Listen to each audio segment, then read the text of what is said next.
Happy Hump Day, Los Angeles, and greetings, lovers of the black and gold. Hello, fans of Major League Soccer. Big shout out to the millions and millions of Defenders of the Bank listeners. This is episode 317, which also happens to be the area code for Naptown, USA. That's Indianapolis, for those who don't know. Where did they get the Naptown from? Well, the locals call it Indianapolis. Not because it's a sleepy town. It's a city which has grown and changed tremendously since my time spent 50 miles south at Indiana University. Go Hoosiers. Also might be the future home of another Major League Soccer club, which I'd really be excited about. Defenders, last night was not the result any of us expected. It wasn't a great performance. In fact, it was terrible in a lot of ways, but it was the result we needed to move forward. And to be honest, might be the best thing that could have happened. A happy accident, if you will, and we'll expand upon that momentarily. But first, my name is Christian Filliman, the platinum-haired flamingo, known to many as Philly. And joining me, in German, they call him Der Schal. In French, they call him Le Sharp. And why am I using these languages, Defenders? Because I am off to Germany, France, and England on Monday for the next 2 weeks, and I can't wait. This is going to be my last pod for a little while, but have no fear, because my dude is going to hold down the fort, and that dude's name, of course, is J.R. Lieber, the Scarf. What is good in jolly old England? It's just a scarf. That's what it is. So when you're there, think of me fondly. Look, this was, we're entitling this episode Vancouver, the roller coaster. It was really, really awful, and then it really, really wasn't, and then it was kind of like, oh, okay, so we lost, but we didn't lose because we move on to the round of 32. It was, it was something, right, Philly? I don't know. I don't know how to feel. I asked Steve Cherundolo, so what do you take away from this match? And his answer was fantastic. It was a point. And then I had to ask him to expand on it, but he did. He was great. Philly, it was one of the weirder matches I've ever been a part of at BMO Stadium. Weird indeed, because for 20 minutes, we got shell-shocked, kicked in the face, kicked in the groin, slapped across the cheeks, all cheeks. It didn't look good. And then right around the 84th minute, when people started getting up to go, it started getting intense. And after we get the first one, deep down inside, there could potentially be a second one. And it came through. And we went to a shootout, and we lost with two of our best players missing. It was weird, but I'll tell you this, I don't feel like we lost. Yeah, there's plenty of stuff to talk about between the formations, who started, so on and so forth. But in reality, it was a win in a lot of cases, because we don't have to wait to see what our fate has in store for us. I mean, we do in some ways, but we know for a fact that we advanced to the next round of this League's Cup. And while it wasn't a W, whatever, we still live to fight another day, and the time in League's Cup continues. So I actually left BMO Stadium feeling pretty good. It was a game that we witnessed that had a lot of action to it in the end. It was a game that I even said in the press conference, one that aged me and shortened my life expectancy. Yeah, and we will talk about who the potential matchups are at the end of this, you guys. Obviously, if you haven't seen the bracket, it would be either Austin or the winner of the Monterrey Pumas match. And we'll talk about how or why we get to those places at the end. Philly mentioned it, episode 317. I mean, we are just motoring right along. And look, we also want to remember to mention that the Mo Facio kickball tournament is August 4th. There is still spots for one more team, just one more team in there if you want to get in and potentially go up against the Defenders of the Bank team and several others for the trophy. And of course, it's always for a wonderful cause, for the Mo Facio futsal court in Cudahy that they are going to build. So really cool there. Just want to remind everybody that is August 4th. And a quick reminder, if you're not following us, why not follow us on YouTube, Instagram, and Facebook at Defenders of the Bank, and that's Bank with a C, and on X, Twitter, whatever Elon Musk wants to call it tomorrow, at Defend the Bank. That is us. A little bit of this day in LAFC history, news, and notes. If you're listening to this podcast right now, well, it's still Wednesday, July 31st. Thank you so much for listening. On July 31st in 2019, Carlos Vela, Walker Zimmerman start in the 2019 MLS All-Star Game against Atletico Madrid. Mark Anthony Kaye and Diego Rossi sub on as Walker and Vela come off. Diego Rossi came out in the 76th minute as well as Mark Anthony Kaye finished out the match. And that was a rousing effort by the MLS All-Stars, getting their butts absolutely handed to them 3-0 by Atletico Madrid, with Joao Felix subbing in the second half and scoring a goal. Yesterday, the match was played on the 30th, and on the 30th in 2019, Carlos Vela, along with Jonah Dos Santos and Wayne Rooney, participated in the skills contest. So some fun days in LAFC history. Philly, we got ourselves, and I quote from a top LAFC official, much more than a depth piece in one Lewis O'Brien, our brand new 25-year-old midfielder from Colchester, England.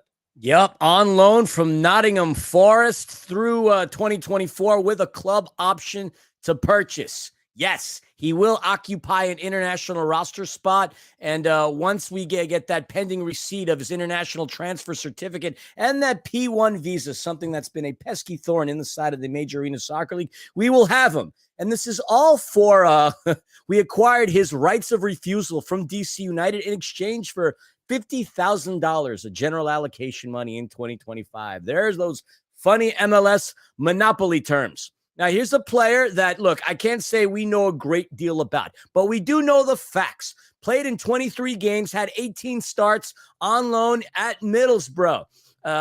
He played, obviously, in the MLS with DC United. He appeared in 17 games, starting all of them back in 2023, managed a goal and an assist, and he was actually a really key piece in DC United's attack. Originally signed with Nottingham Forest July 20th, 2022. You said it, Huddersfield Town. He was an Academy Player of the Year in 2017, 2018, and a very crucial piece to what we're going to have going forward, because as we've all bared witness to, when one of our midfielders is hurt, that kind of causes a lot of problems for us. He's going to be a great piece. I'm going to venture to guess he's going to start a few games after he gets his boots on the pitch, but a really good, solid pickup, somebody with a great deal of experience, not only in the English, not only in England within the Premier League and obviously the rough and tumble championship, but in MLS too with DC United, a team that, well, always gets the crap kicked out of them. Yeah, look, this is also a player, by the way. He was named Player of the Year for Huddersfield Town in 2019-2020. Not Academy Player of the Year, not guy who sometimes comes off the bench and does good things for us. No. This was top flight club, Huddersfield Town Player of the Year when they were in League One. This is a guy who contributes in all aspects and facets of the game. And again, I can't say who it was that I spoke with, but they were so high on this player. Much more than a depth piece is what they were called.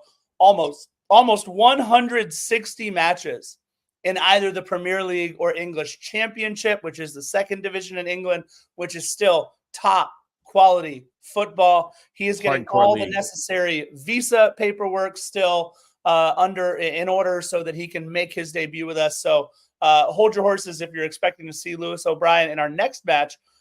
He is not yet cleared all the paperwork, but this is a guy who, again, really will bring not just depth, but quality to our midfield. 25 years old, so he's already seen and done some things. Very excited for Lewis O'Brien to be black and gold. Thursday, August 1st, San Diego Wave with Alex Morgan. That's got to be awkward. Take on Angel City at Titan Stadium. Thursday, August 1st, as part of the NWSL versus Liga MX Femenil Summer Cup. And LAFC 2, unfortunately, lost their road match to the Houston Dynamo 2-1. They will play at Titan Stadium at home Sunday, August 4th against Real Monarchs. I believe Axel Kai will be playing in that game for Real Monarchs. That is it for our news and notes. Philly. Nope, one more. No, one more. Just kidding. Olivier Giroud press conference tomorrow at 3 p.m. in downtown Los Angeles at the Intercontinental. Scarf and I should be there, although I'm trying to rearrange some things, so it may be Scarf, but that's when LAFC is going to officially introduce the French talisman, much to the joy of all the 3252, all the black and gold faithful, and of course all the women, all throughout Los Angeles, including in my household. So that's going to be a good thing. Olivier Giroud, August 1st. He's in LA. It's kind of funny. They put up the post and somebody out there wrote in the comments, "He's here?" ? And I sarcastically put, well, he better be because he's got a press conference tomorrow at 3. So that's what's going on tomorrow. And that concludes your news and notes. Yeah, they showed him landing at LAX, taking some photos, taking a limo ride. This was about an hour and a half ago. So yeah, very, very excited to be able to get to the press conference tomorrow with Olivier Giroud. And like we said, that ends our news and notes segment. Man, it was a roller coaster. I remember my first time going on X, the roller coaster at Magic Mountain.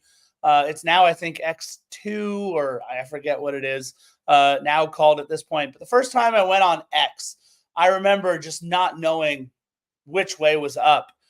They had this car that while you were going up and down and everything on the track, the cart also turned and it rotated. It was a whole thing. Back when they first came out with X, they used to break down a lot because there were a lot of moving parts on that damn thing. And I didn't know which way was up until when you go over the last drop, the cage turns you and you face what I thought was certain death at the time. I love roller coasters. X was a trip the first time I was ever on it. That's kind of how I felt like this Vancouver match was. It was that slow descent or slow ascent. You hear the clicks, every single click, click, click, click, click, click, click as you're going up. And then, man, once we went over that first apex there, it was an awful first half. I mean, one of the worst halves of football I think we've ever seen. I was ultimately pretty disinterested for most parts of the match in the second half, right up until we got told to stand up and take notice in the second half, thanks to Kai Kamara. And it just got more fun from there.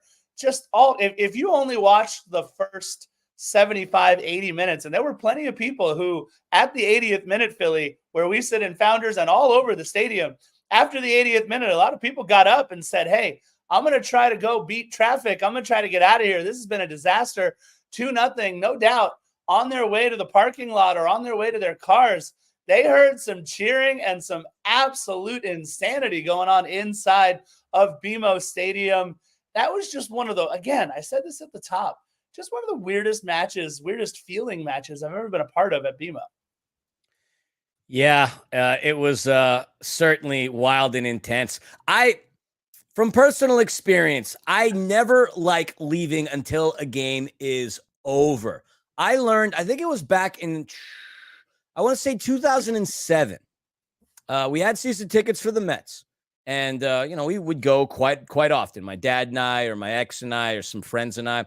And the one time, it was a day game. The Mets are losing pretty badly to the Cubs. My dad wanted to leave the game. It was around 6th, 7th inning. Didn't think the Mets had a chance. And I was very hesitant about wanting to leave the game. No, Dad, you never know what could happen. Well, sure enough, by the time we were on the 7 train, getting really close to getting off at our stop, get the alert, Mets win the game. I was so flipping angry to miss out on a great comeback.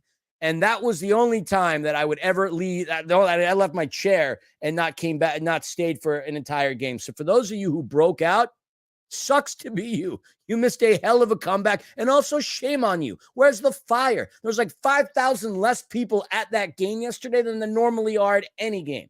I know the 84th minute, I thought it was all lost and done too, but could it have killed you to stay in another 10 minutes? I know you probably regretted that decision, and rightfully so. Nothing like being told what to do by Philly. That's always fun. Yeah. Look, it's one of those things though that you're absolutely right. I don't leave matches early. I don't leave baseball games early. There's something to be said about genuine Cougar. I'll be with that comment in just a second. There's something to be said about seeing something through, right? And especially if in LA, man, when you pay all that money for a ticket to a sporting event, might as well get your money's worth, man. Stick around, watch the whole thing. Things are expensive enough here in this town, but at BMO Stadium, honestly, no reason to ever leave early. And I want to give a shout out right here near the top to the 3252, because In the first 20, 30, 40, 45 minutes of that match, the whole stadium was lulled to sleep by what was going on the pitch. I mean, really, it was awful. And every single step of the way, the 32-52 kept rolling. And this is, by the way, one of the very few matches that you could look over into the 32-52 up towards the top, and there were still some seats open for sure, like there was around the entire stadium. The entire stadium had pockets of very empty seats. But I will say this, the entire time, everybody over there in the 32-52 never stopped once. It was just as loud as any other match that we will play at BMO Stadium all year. And I couldn't be prouder of the best supporters section in North America. The 32-52 absolutely crushed it for this match. Huh. Omar in the chat goes, yeah, especially when parking was $60. Only time in 6.5 years you paid for parking and lost. Anyway, I assume you mean lost. Hey, no, he says last as in like he's never going to pay for parking again. Oh, got it. Hey, if you want a trick on how to avoid that, DM the Defenders account. We'll let you in on all the secrets. Dude, it was, yesterday was wild in a lot of ways. And I understand people's reactions in so many ways. And Vancouver, look, maybe, we were kind of to blame, kind of being bored about Vancouver. Here we go again. Yeah, we're going to win 2-0.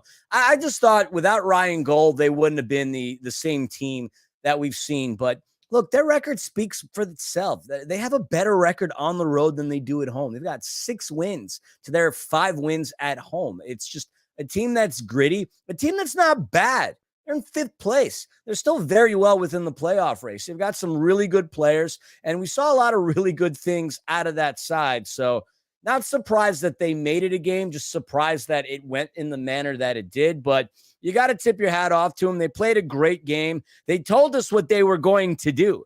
They said they would hold back and let us maintain possession. And, well, they did so after scoring 2 quick goals on us. So with that being the case, we should probably just get into this recap.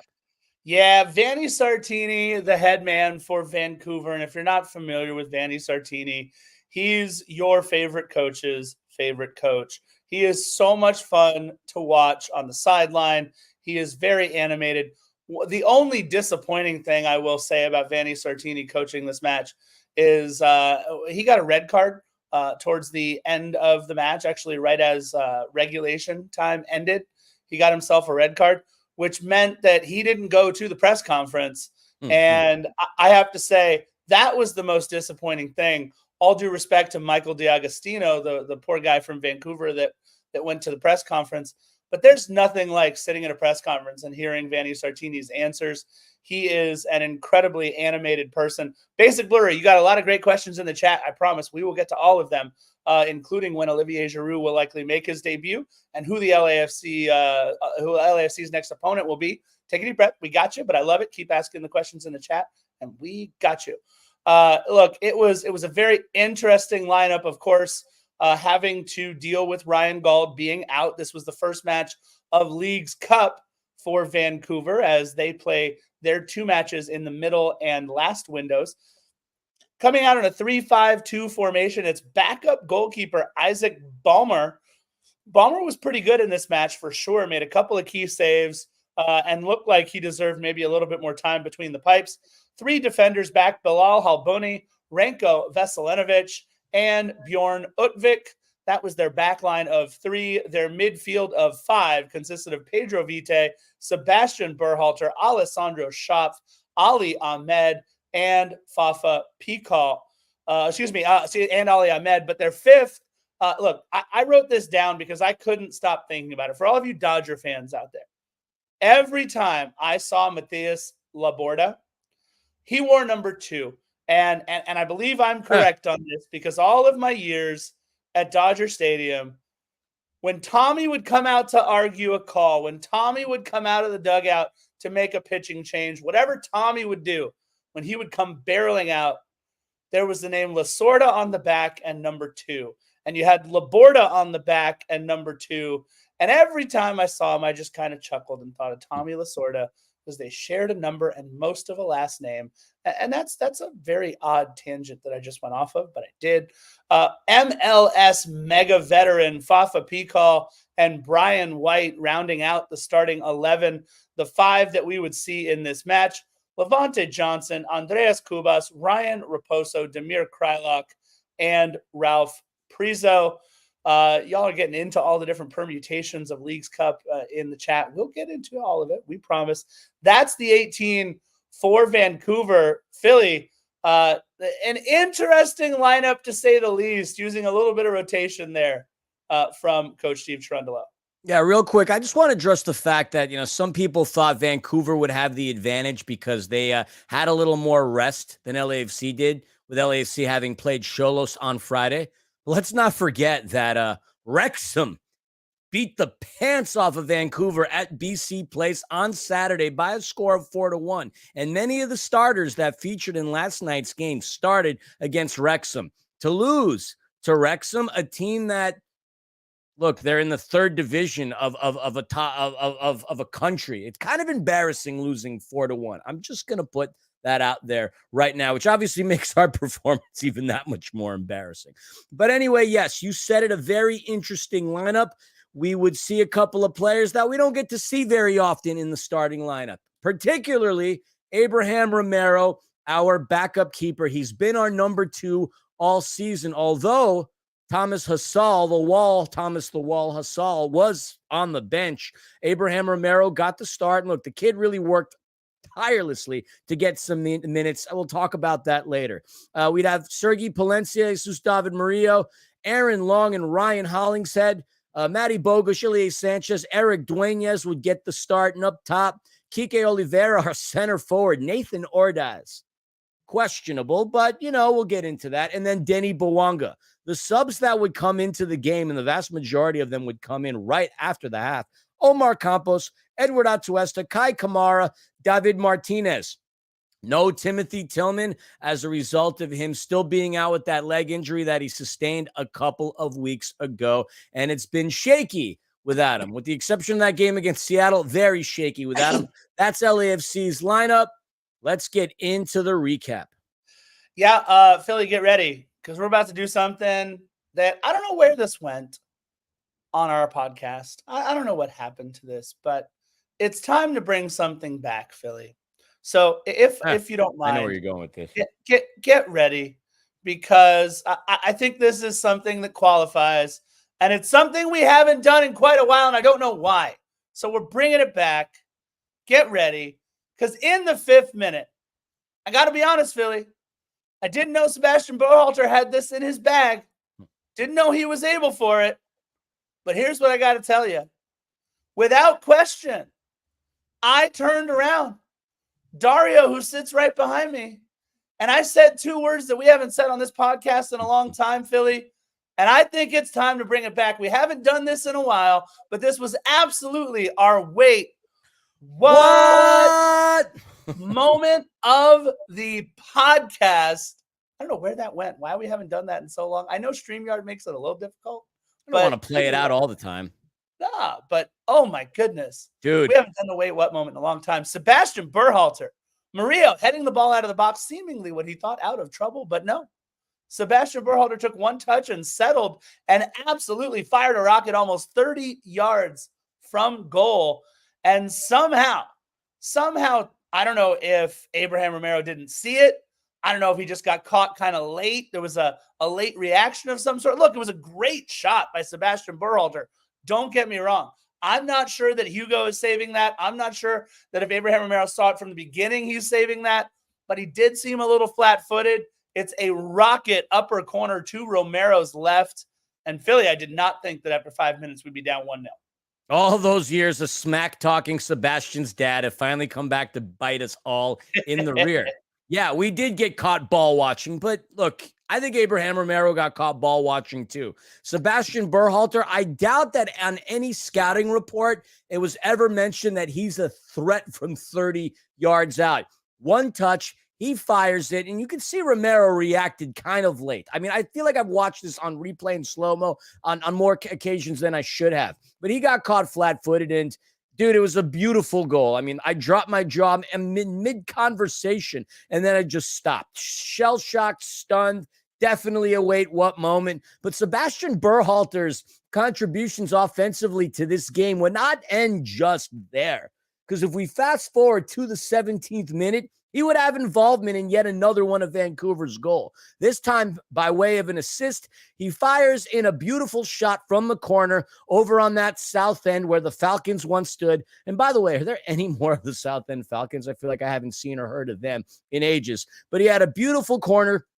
Ranko Veselinovic, he skied up uncontested. Nobody really there. I think Ryan Hollingshead was just underneath him. He smashes it home with his header. And now all of a sudden, 17, 18 minutes into it, at home, not at bad carpet place, at home, we're down 2-0 to the Vancouver Whitecaps. We did not look good. Steve said in the press conference, it looked like we fell asleep for 20 minutes. And between the goal that Abraham Romero let in from 30 yards and the defense that was in on that set piece and the beautiful kick from Sebastian Berhalter, we absolutely snoozed and nearly lost this game 17 minutes in. Philly, everyone was flat-footed in the box on that corner kick. Beautiful delivery by Sebastian Berhalter.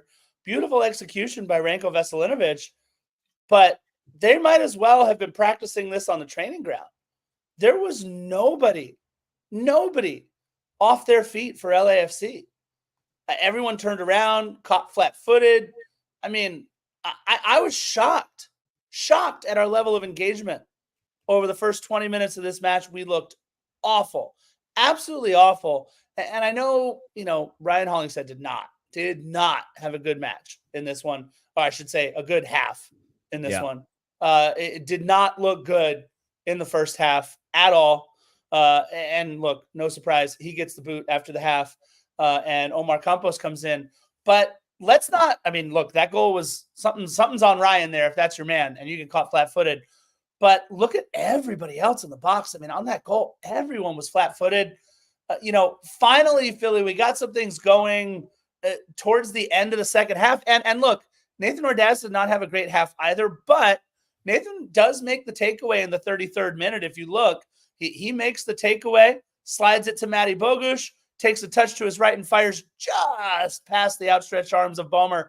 And again, off the inside of the post. Denis Bouanga just a little out of position for the rebound, so no one was there on the follow-up. But then Nathan Ordaz again with a nice drive up the right-hand side in the 43rd minute, who finds Kike, but his shot was saved pretty nicely.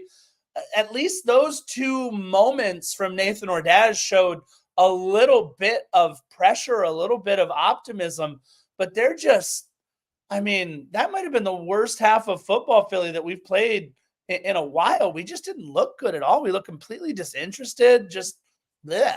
No, the worst half of football we played was against Columbus. Yeah, that was true. The worst half of football. This was by no means that bad. But you said it, Nathan Ordaz, he's got to get some credit for stripping Pedro Vite. That opportunity for Matty Bogusz doesn't come without Nathan Ordaz making the play. And I don't know why so many people are even angry at him. I get it. He's not Kai Kamara. But he's only going to get buried in the bench with the arrival of Olivier Giroud anyway. This is his opportunity to get some minutes. And he had that opportunity. In the 43rd, Bogusz goes to Dueñas, to Ordaz. And you know what? Nathan stood on his ground, getting right by Ranko Veselinovic, and he sets Kike up with a shot that ended up getting saved by Bomer anyway. So Ordaz did make a couple of really good plays, but we almost really got embarrassed because not even LAFC's recap 6-minute video showed this. Dude, in stoppage, in that 1 minute of stoppage, Ali Ahmed threads one through to Vancouver's leading scorer, Brian White, the guy who's got 12 goals in 23 games, and he almost made us look really, really stupid. He just missed to the left. Had Brian White scored that goal, I wouldn't have blamed anybody for leaving BMO Stadium at the half, because then, yes, it would have been considered arguably one of the worst halves. We got lucky there. We also got really lucky towards the end of regulation, which we'll get into. But 20 minutes. The only thing that really looked good for a Scarf is in the 24th minute, we had a Bernardo Silva of Manchester City sighting. That's really the best thing that I saw within the first 30 minutes of the game. The star power was out. Bernardo Silva was there. Tchouameni was there from Real Madrid. That was pretty cool. But that was about it. That was pretty cool. Definitely within the first half. No, I mean, look, it got to the point where Philly, your wife and I were watching I don't want to say it was a fight. It was some sort of altercation happening in the 32-52. We saw our buddy Jimmy try to settle things down over there. We saw Slippy was right there and a couple of other people. But man, that was more interesting than anything going on the pitch for a little bit. But awful first half. But Philly, you and I talked about this. I was talking about this with the twins too, Lalo and Gaston. And we said, look, they gotta take out Duenas. He had an awful first half. I felt like he might as well have not been on the pitch. I felt badly for Eric Duenas. Every time I feel like an MLS lineup sees Eric Duenas come in, they just know they're going to get very, very physical with Eric Duenas, and he just gets bodied off of the ball. He never gives up on a single play. I absolutely love Eric Duenas's not giving up on anything, but he just gets outmanned. He g's out physicaled out there. That's not even a word, but it happens. So we really thought that Duenas and Ordaz and Ryan Hollingshead had to go. And at the half, Duenas, Nathan Ordaz, and Ryan Hollingshead go for Edward Atuesta, Omar Campos, and Kai Kamara. It was like bringing in the adults minus the Ryan Hollingshead sub. He's a perfectly grown, normal adult with a fantastic mustache. But Edward Atuesta, Omar Campos, and Kai Kamara coming in. And finally, things started to at least look like LAFC a little bit more, Philly, in the second half. Yeah, I mean, look, when Vancouver scored that second goal, they were playing defensively the rest of the time through. I don't recall a half where we go into the locker room where LAFC maintained 70% possession. It was wild. I mean, the amount of passes that LAFC strung together tripled what Vancouver had. The sad stat is Vancouver 2 shots on target, 2 goals. Abraham Romero made no saves. So to your point, changes needed to be made. Some would probably argue that Hugo Lloris should have come in. But look, you got to give the man some kind of time off. You can't wear the wheels off of a keeper who's nearly 40. Yes, I know there are keepers out there like your Gigi Buffon scarf. I've got to throw that in there because I know that's going to make you smile. That probably could have still done it, but the changes we made were fine. 55th minute, the first real threat in the second half we had. Denny had a great pass into the box. It was intended for Matty, but another brilliant save by Bomer. He had a really, really good game. I mean, you think of the keepers that Vancouver has. Typically, their number one is Takaoka. He's lost his job. No question about that. He's lost his job. Bomer was really solid in this entire game. He was just very impressive to me. Isaac Bomer, the Canadian. Yeah, no, I mean, look, Takaoka's not losing his job to Isaac Bomer. That's for sure. I think he is. He has to. Bomer's been so much better than Takaoka has in that I've seen in a while. I don't know, but Takaoka's been the guy. He just doesn't play well against us. Look, chaos off of the corner kick there in the 68th minute. Beautiful service. By the way, who was it? Scott, was it Josh that asked about this, right? In the press conference when Josh asked, what was the reasoning behind switching up? Yeah, it was Josh. Yeah, your corner kick taker. He asked basically, why is it Denis Bouanga and Matty Bogusz? And coach just said, well, you know what? First of all, that's Marc Dos Santos' call. So he wished he could bring Marc Dos Santos into the room. But second, he said, look, the same thing about Oka Nikolov for putting Abraham Romero. He said, look, sometimes you just switch things up, try something different, add a wrinkle so that the opponent can't always bank on Matty Bogusz going over there. And this was one of the few times, I'll be honest, that I thought that the corner kick service was actually very, very good in that 68th minute. Denis Bouanga got it right in the middle. Ballmer couldn't hang on to it. It looked like his own player ran into him, but according to that player and Ballmer, they thought that Kai Kamara had done something there. But Matty got another crack at it, but this one saved off the line. An absolutely beautiful play. LAFC beginning to knock on the door, though, Philly, in the 68th minute. You started to feel maybe a little bit of a momentum shift. What we did with the first half subs was kind of calmed everything down a little bit. And then after David Martinez came in, I mean, Philly, that's when we really kind of pushed things into overdrive. Yeah, that was your boy, by the way, Matthias Laborda, that was on the line, made that save. And Sebastian Berhalter gets taken down by Bomer in that chaotic, calamitous moment. But no, we started picking things up. I mean, I said it in the 84th minute as people were starting to leave. I really felt like something was going to happen. I don't know why. Obviously, I can just say that and BS all of y'all, but I don't BS all of y'all. At least, I BS Scarp, but that doesn't count. We hang out all the time. 87th minute, though, man. Wow.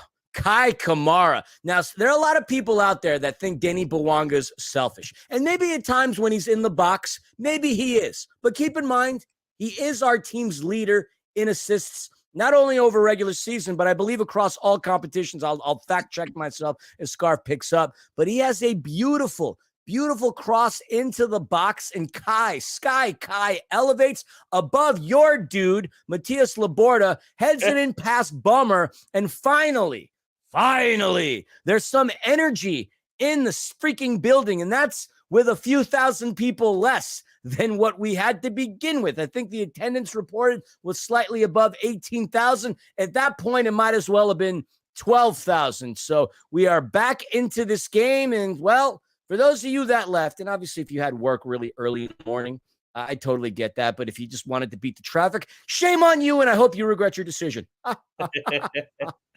Yeah, look, out of completely nothing, right? This is why you have a guy like Kai Kamara.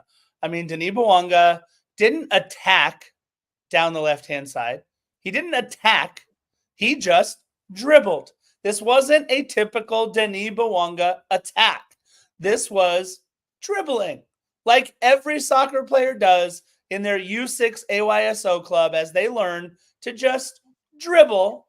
He just dribbled. And he spotted that beautiful, beautiful man, Kai Kamara, inside the box and said, okay, if I can put it on his dome piece, we're going to score right now, because nobody inside that box is going to be able to jump with Kai Kamara.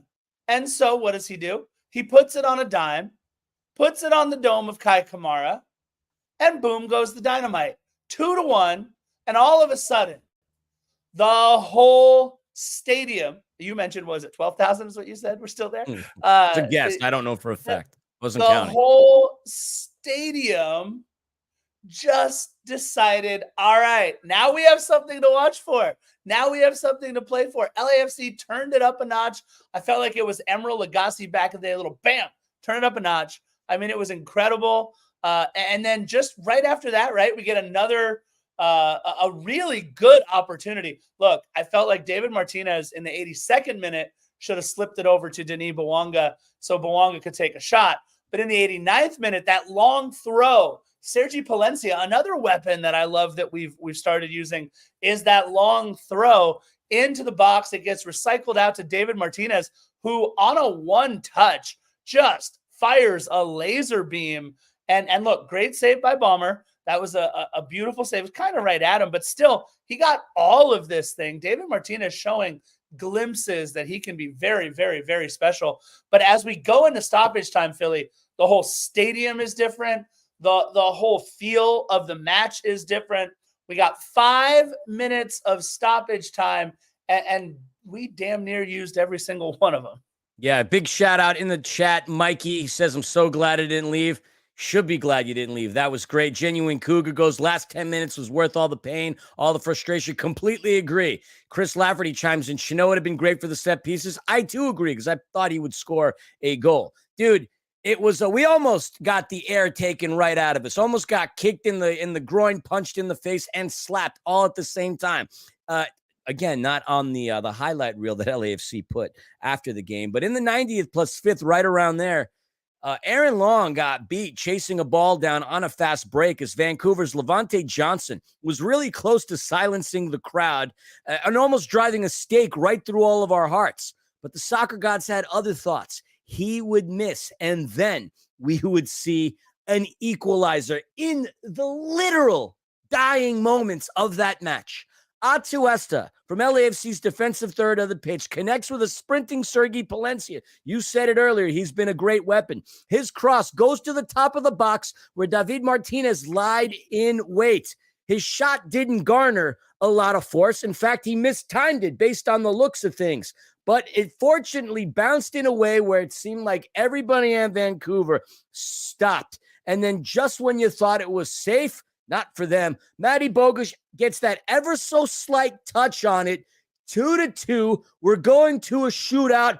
Oh, my Jiminy Crickets.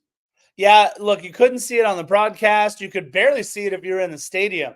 But there was a defender down behind the play who kept Matty Bogusz onside.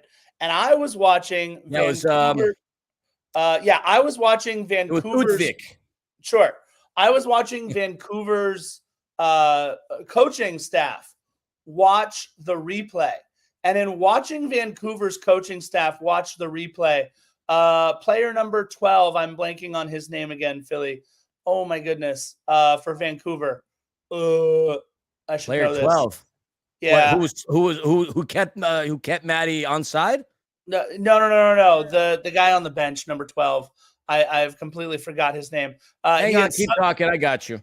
Yeah, he subbed out of the match and was watching the replay alongside his coaches. And he said some words I can't say on this podcast because I don't even know this. Oh, Halbouni, duh, idiot. Yeah. Halbouni, yeah. He saw the player down behind the play and said, bleepity bleep, the goal is good. And the coaching staff just kind of put their heads down when they saw it too. So it was a weird moment because, Matty Bogusz looked completely offside on the replay that Apple TV and everybody else kept showing. But no, there was a player. They had to get another angle. There was a player there behind the goal because they couldn't account for all. Yeah, Utvik. They couldn't account for all 11 in that one replay. So they had to find a different replay. And from what I understand, that's what took a little bit longer. You mentioned it, though, Philly. 5 minutes of stoppage time. It comes at 94 minutes and 35 seconds, 25 seconds to go. Ultimately, the ball gets recycled around, and then the final whistle blows. All right, we ended a tie, 2-2. We had no business getting this point. And, Philly, the point would be very, very important because, as you know, with Xolos losing their first match, that means that they can only get to 3 points, which means LAFC at 4 points now is guaranteed no matter what to move on to the round of 32. But before that, we need to have two things happen. Apparently, as is now customary in 2024 Leagues Cup, the opposing coach needs to get their complimentary red card. So Vanni Sartini said a lot of things to the fourth official. And apparently, if you talk smack to the fourth official in Leagues Cup, then the head official comes over and gives you a red card. So Vanni Sartini got his complimentary red card.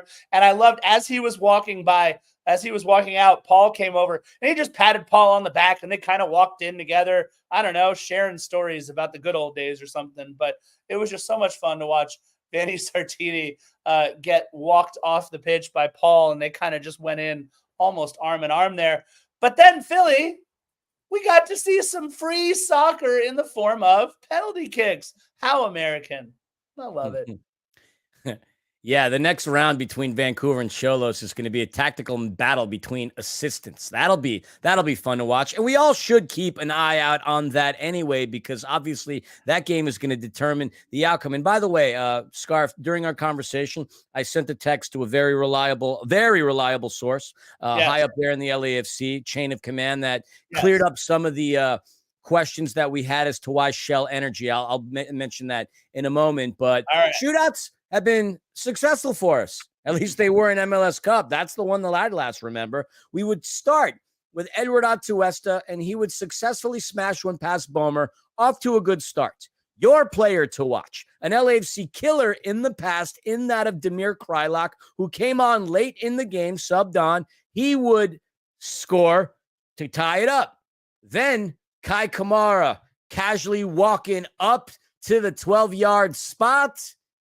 Wasn't a very good one for Kai Kamara, was it, Scarf? Listen, I love Kai. He had no run-up on the PK. So maybe it's because he couldn't get a ton of power on it because he had no run-up. but also he didn't strike it well. Also, the goalie guessed right. There were a few things wrong with Kai Kamara's penalty kick. Nothing wrong with Sebastian Berhalter's penalty kick. So now we're down 1, but it's okay. We've got Matty Bogusz. And you know what, though? I want to applaud Matty. Some have said out there on Twitter that maybe Matty Bogusz doesn't give back enough to the fans. Some have said that maybe he's not a man of the people.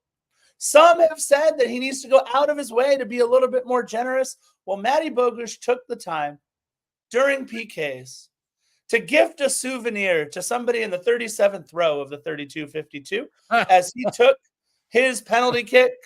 It soared into the night up to somebody in the 37th row of the 32-52. Not close to being on target. I couldn't throw a ball up there if I had to, but Matty Bogusz rocketed one up into the night. And now LAFC is down 2-1 after 3 rounds on penalty kicks. Syracuse, Ryan Raposo knocking it down for Vancouver. We're down 3-1.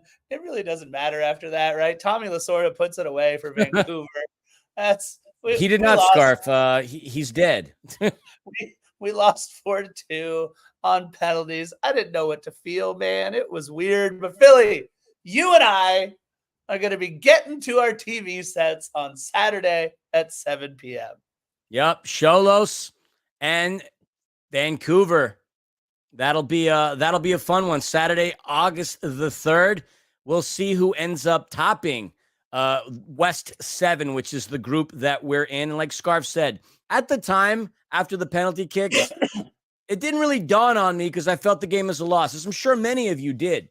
But then upon thinking about it just a little more, I realized we did get the point. I thought about it a little more, and then I realized we've advanced. We're good. We're in. Wow, this loss actually feels like a win. Odd, and we're going to talk about that in just a second. But yes, get to your TV sets on Saturday. I know a lot of you are probably actually going to be at the Chivas Galaxy game. That'll be a pretty good one. By the way, also don't forget, we have a kickball tournament early that morning, so let's make sure that we're there as well. But, with the draw, 18-5-6 in all competitions this year, 14-5-5 in MLS play. Matty Bogusz's 95th goal was the latest ever goal in a Leagues Cup game, and I know that's a silly stat because we've only played in like 3 of them, for Christ's sakes. But, he continues to pile on his stats. Kai, his 5th goal in all competitions. And you know what? Between him and Matty, they scored. They brought us in. Not going to falter them for not connecting on their penalty kicks. Then he gets an assist. And now 17 goals and 14 assists in all competitions. He's been directly involved in 31 goals so far this year. He's either scored or assisted on half of the 62 goals that LAFC has scored this year. That's an MVP right there. You take him out, this is a completely different team. So there are a few stats for all y'all. Abraham Romero would finish the game with 2 saves, but obviously allowing 2 crucial goals.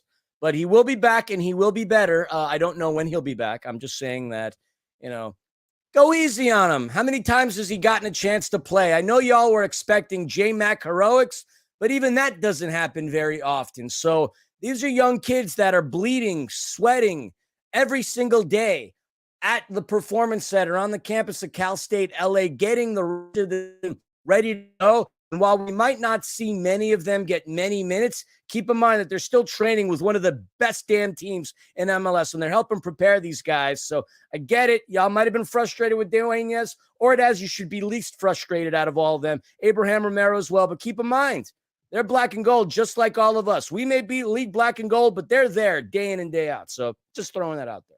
Yeah, let's look ahead to the future. Obviously, the group stage not over yet. We want to watch 2 games, y'all. The Pumas versus Monterrey match. That determines the 2nd place in West 7. In West 1, right? They're West 1, we're West 7. 1. Pumas versus Monterrey determines 2nd place in West 1. And the reason why that's important is because West 7 plays West 1. So Austin FC has already wrapped up West 1. They are the 1st place team in West 1. If we come in 2nd in West 7, we play Austin as West 1. And from what I understand, that match, if we are in second, should be at BMO. Should be at BMO. Now, it's not 100% confirmed yet, but I believe that's the case. If we win Group 7, West 7, which means that Vancouver either ties or loses to Xolos. Xolos has to win and they're in. Otherwise, they can't make it out. But either way, Xolos can only be the second place team in the group. If Xolos wins or Xolos ties, we win the group. If Vancouver wins, we finish second. And Philly, you had mentioned you had something that might clear up the confusion that we have, because the bottom line is Monterey has, like, I don't know if they get home field no matter what in the round of 32 and round of 16. But if we wind up playing Monterey, then that game might be in Houston from what we understand. If we wind up playing Pumas, I have no idea where the hell the game is. And Philly, this is where you'll come in. This is just a mess. So the reason, so Shell Energy Stadium, which is where the Dynamo play, is Monterey's designated home for this League's Cup tournament. So that's the reason why we would be playing it there. Point blank, simple. Okay, well, that's helpful. If we win the group, then I believe we have to go to Houston to play Monterey. Yes. The one thing I don't know is what the hell happens if Pumas wins the group. Does that mean we also go to Houston to play Pumas? Does that mean Pumas comes here and we play him at BMO? I guess a better question would be, do you really think Pumas is going to beat Rayados? I don't, but, crazier things have happened. Ultimately, it is confusing. You and I were wrapping our heads around this for a good 10, 15 minutes before we started this pod. And obviously, we don't want to leave you all with any misinformation. We'll be the first to admit we've not gotten everything right. Both Scarf and I have the ad. So, squirrel.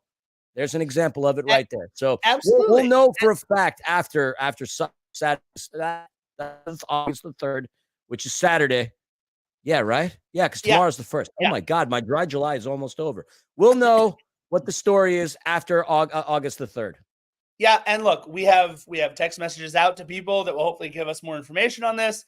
But ultimately, look, the bottom line that as we understand it, is that if we play second, we may get a home game. I have no idea. Either way, it's going to be the winner of the Monterrey versus Pumas match to determine who the second place team in West 7 is. And depending on what happens in the Vancouver Xolos match, we move on no matter what, whether we'll be West 7's number 1 seed or West 7's number 2 seed. Austin is West 1's number 1 seed, and Pumas and Monterrey are West 1's number 2 seed possibilities. So everybody hold your horses till after Saturday at 7 p.m. when the matches are played. Yeah, dude. And honestly, this League's Cup, today's been a wild day. Juarez beat Dallas 2-0. Mazatlan, which is not a very good team in Liga MX, just beat Nashville, although Nashville just had their new coach, BJ Callaghan, in. So obviously there's going to be some growing pains there. So that happened there. Tigres beat Puebla 2-1. DC United beat Santos Laguna 3-0.